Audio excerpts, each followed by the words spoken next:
I ran a blind cutting test on two knife sets that most people assume live in completely different performance tiers: a $36.99 15-piece set and a $349.95 7-piece German set.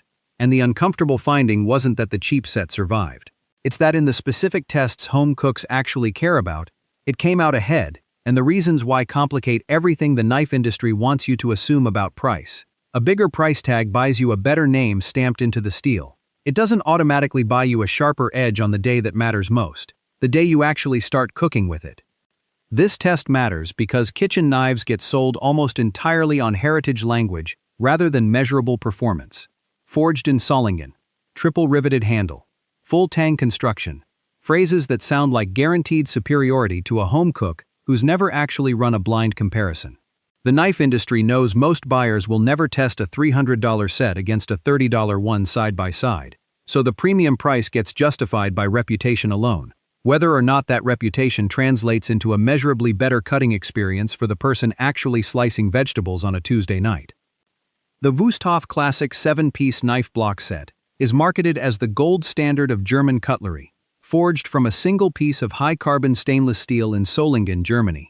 And at $349.95, it includes a chef's knife, paring knife, utility knife, bread knife, kitchen shears, sharpening steel, and a wooden storage block.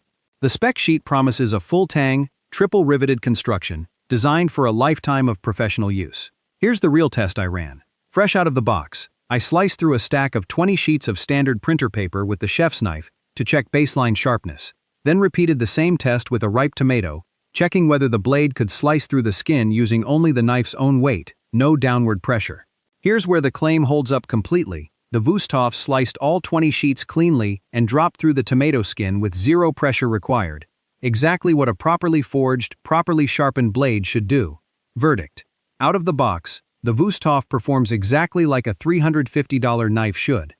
The McCook MC29 15-piece knife block set is marketed as a full kitchen solution at a fraction of premium pricing, at $36.99 for stamped high-carbon stainless steel blades manufactured in China, including a chef's knife, santoku, utility knife, bread knife, paring knife, 6 steak knives, kitchen shears, a sharpening rod, and an acrylic block. The spec sheet claims razor-sharp edges, without much elaboration beyond that. Here's where the real test began. I ran the exact same paper slicing and tomato drop test on the McCook chef's knife. Here's where the claim genuinely holds up, and it's the uncomfortable part. It also cleanly sliced all 20 sheets of paper, and it also dropped cleanly through the tomato skin under its own weight, producing a result a blind taster, or in this case a blind cutter, could not reliably distinguish from the Wüsthof in that specific moment. Verdict: fresh out of the box, a $36.99 90-cent stamped blade and a $349.95 forged blade can produce results a blindfolded home cook genuinely cannot tell apart. But then the real test began, because a single day of sharpness tells you almost nothing about what you're actually paying for over years of ownership. I ran both chef's knives through a standardized rope-cutting durability test, counting how many clean cuts each blade could make through 6mm manila rope before the edge dulled enough to require resharpening, a method commonly used in knife review communities specifically because it standardizes wear in a way vegetables can't. Here's where the two products actually diverge. The McCook averaged 42 clean cuts before the edge noticeably degraded and started fraying rather than cutting the rope cleanly. The Wüsthof averaged 61 clean cuts before showing the same degradation, a genuine, measurable edge retention advantage tied directly to the harder, more consistent steel that comes from forging a single billet rather than stamping a blade from sheet steel. Verdict: the Wüsthof's higher price is buying real, measurable steel quality. It's just not something you notice until weeks into ownership, rather than day one. Notice the pattern building here. Both knives can fool you in a single blind test. Only time and repeated use reveal what the price difference actually purchased. I also ran both sets through a 30-day home kitchen stress test, including regular dishwasher cycles despite Wüsthof explicitly recommending hand washing only. Here's where the marketing claim about the McCook's dishwasher-safe labeling falls apart.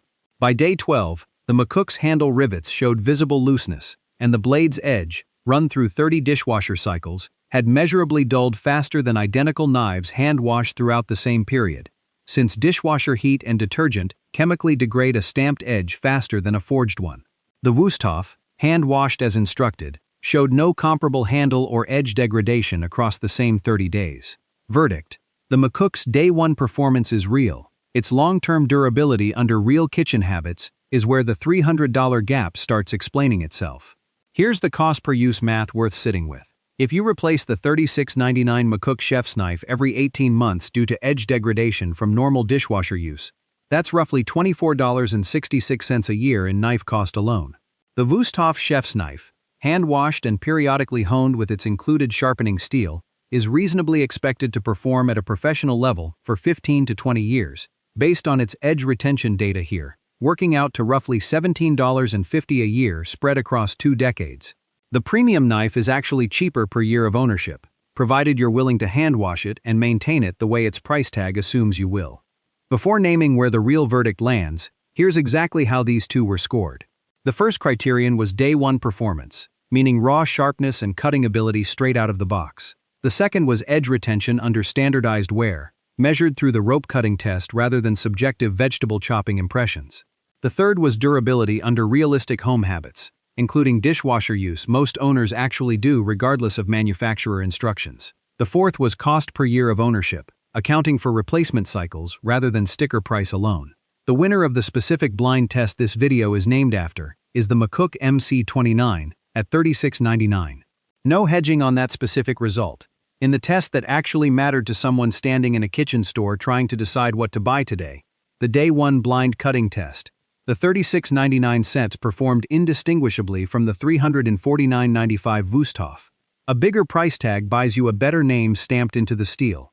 On the day you unbox it, that name doesn't cut a tomato any cleaner. But the full picture is more complicated than the headline. The Wüsthof wins decisively on edge retention, dishwasher durability, and long-term cost per year, provided you actually maintain it the way German cutlery expects to be maintained. An independent professional knife sharpener I spoke with, who services both home kitchens and restaurant lines, told me almost exactly what this test kept confirming. He said most home cooks judge a knife entirely by how it feels in the first month, and by the time the cheap blade's edge retention problem becomes obvious, they've usually blamed their own knife skills instead of the steel. That matched the rope cutting gap almost exactly. If you're deciding what to actually buy, get the McCook MC29 at $36.99 if you want genuinely sharp, capable knives for light to moderate home cooking, and you're comfortable resharpening or replacing the chef's knife every year or two. Get the Wüsthof Classic 7-piece at $349.95. If you cook daily, are willing to hand wash and hone it regularly, and want a knife that's still performing at year 15 rather than year 1.5. Skip the Wüsthof if it's going straight into a dishwasher regardless of what the box says. Since you'd be paying premium pricing for durability, you're not actually going to let it deliver. What this test revealed isn't that expensive German cutlery is overpriced marketing. It revealed that a knife's first impression and its 10th year of use are being sold to you as the same story, when they're actually two completely different tests. Before your next kitchen purchase, ask yourself a sharper question than, is this the good brand? Am I actually going to maintain this the way its price tag assumes I will? Tell me which result surprised you more, the $36.99 set matching the Wüsthof's Day 1 sharpness, or the Wüsthof pulling ahead by 19 clean rope cuts once the real durability test began.